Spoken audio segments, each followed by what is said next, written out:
आज रात बाबा सिद्दीकी को सुपुर्द खाक किया जाएगा। मेरीन लाइन्स के कब्रिस्तान में किया जाएगा दफन।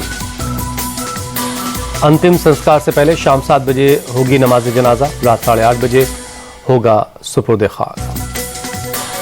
मुंबई में कल रात एनसीपी अजीत गुट के नेता बाबा सिद्दीकी की हत्या। बांद्रा इलाके में उनके दफ्तर के बाहर हमलावरों ने मारी गोली।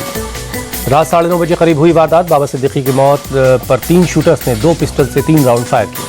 गोली लगने के बाद बाबा सिद्दीकी को लीलावती अस्पताल ले जाया गया। इलाज के दौरान हुई मौत। डॉक्टरों के मुताबिक बाबा सिद्दीकी को बहुत करीब से गोली मारी गई। शरीर पर गोली के 2 निशान, दोनों गोलियां सीने के आर पार हो गई। बाबा सिद्दीकी पर हमला करने वाले 2 शूटर गिरफ्तार। एक हरियाणा और दूसरा यूपी का रहने वाला। बाबा सिद्दीकी हत्याकांड में शामिल शूटर का नाम आया सामने। हरियाणा का रहने वाला शूटर करनैल सिंह, जबकि यूपी का रहने वाला शूटर धर्मराज कश्यप है। सूत्रों के मुताबिक आरोपी शूटर्स 2 सितंबर से कुर्ला इलाके में किराए के मकान में रह रहे थे। 4 लोगों ने मिलकर सिद्दीकी को मारने के लिए थी सुपारी। आरोपी शूटर्स पंजाब की जेल में एक दूसरे के संपर्क में आए।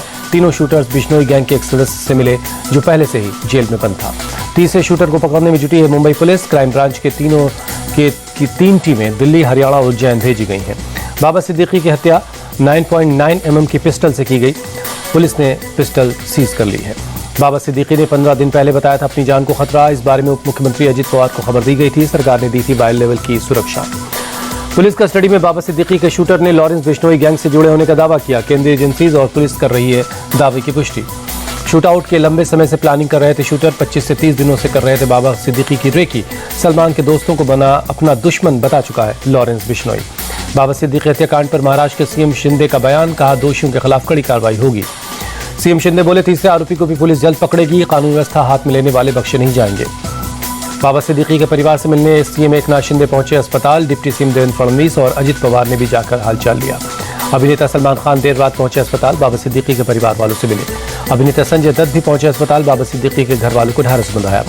शिल्पा शेट्टी मुंबई की लीलावती अस्पताल पहुंची। बाबा सिद्दीकी के परिवार से लोगों से मिली। पूर्व सांसद प्रिया दत्त भी लीलावती अस्पताल पहुंची। परिवार के लोगों को सांत्वना दी। बाबा सिद्दीकी के इलाज की हत्या पर शाहनवाज हुसैन ने जताया दुख। बोले अपराधियों को बख्शा नहीं जाएगा। यूपी उपचुनाव को लेकर आज दिल्ली में बीजेपी की बड़ी बैठक। यूपी के सीएम योगी आदित्यनाथ होंगे शामिल। बीजेपी की बैठक में राष्ट्रीय अध्यक्ष जेपी नड्डा के साथ गृहमंत्री अमित शाह भी होंगे शामिल। दोनों डिप्टी सीएम भी पहुंच रहे हैं दिल्ली। सपा सांसद अवधेश प्रसाद का दावा, बीजेपी कितनी भी कोशिश कर ले उपचुनाव में हारेगी।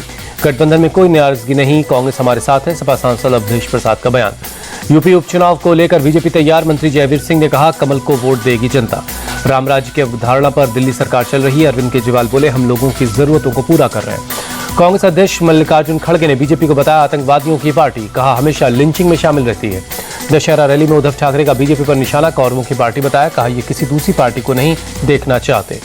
दशहरा रैली में आदित्य ठाकरे का अटैक। कहा महाराष्ट्र सरकार ने सिर्फ भ्रष्टाचार किया, जनता को इन्हें अपने वोटों से रोकना होगा। संजय राउत ने उद्धव ठाकरे को महाराष्ट्र का अगला सीएम बताया। कहा 2 महीने बाद उन्हें कमान संभालनी है। कांग्रेस ने अमरावती विधायक सुलभा खोड़के को पार्टी से निकाला। महाराष्ट्र विधानसभा चुनाव से पहले हुई कार्रवाई। बीजेपी की तीसरी बार सरकार बनने से हरियाणा की जनता खुश। सीएम नायब सिंह सैनी का बयान। कांग्रेस नेता दीपेंद्र हुड्डा ने कहा हरियाणा के नतीजों ने सबको हैरान किया, हम गहराई से समीक्षा कर रहे हैं। बीजेपी की नेशनल कॉन्फ्रेंस को सलाह, जम्मू कश्मीर में जो शांति व्यवस्था बनाई गई उसे जारी रखना एनसी की जिम्मेदारी। नेशनल कॉन्फ्रेंस के अध्यक्ष फारूक अब्दुल्ला का बयान, जम्मू कश्मीर में फैलाई नफरत को खत्म करेंगे। रक्षा मंत्री राजनाथ सिंह ने बीआरओ के 75 प्रोजेक्ट्स का उद्घाटन किया।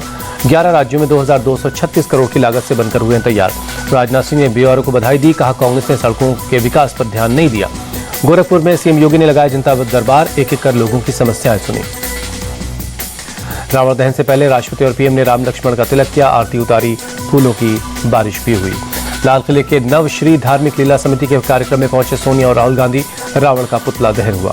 गोरखपुर में विजयदशमी पर निकाली गई शोभा यात्रा। सीएम योगी हुए शामिल। रास्ते में जगह जगह योगी के रथ पर फूलों की बारिश की गई। दशहरा समारोह में भी शामिल हुए सीएम योगी। भगवान राम, लक्ष्मण और सीता का तिलक किया। पटना के गांधी मैदान में दशहरा समारोह। सीएम नीतीश कुमार ने तीर चलाकर रावण का दहन किया। दिल्ली के भंडारा रोड इलाके में बने दुर्गा पूजा पंडाल में पहुंचे इंडिया टीवी के चेयरमैन रजत शर्मा। मां दुर्गा के दर्शन कर आशीर्वाद लिया।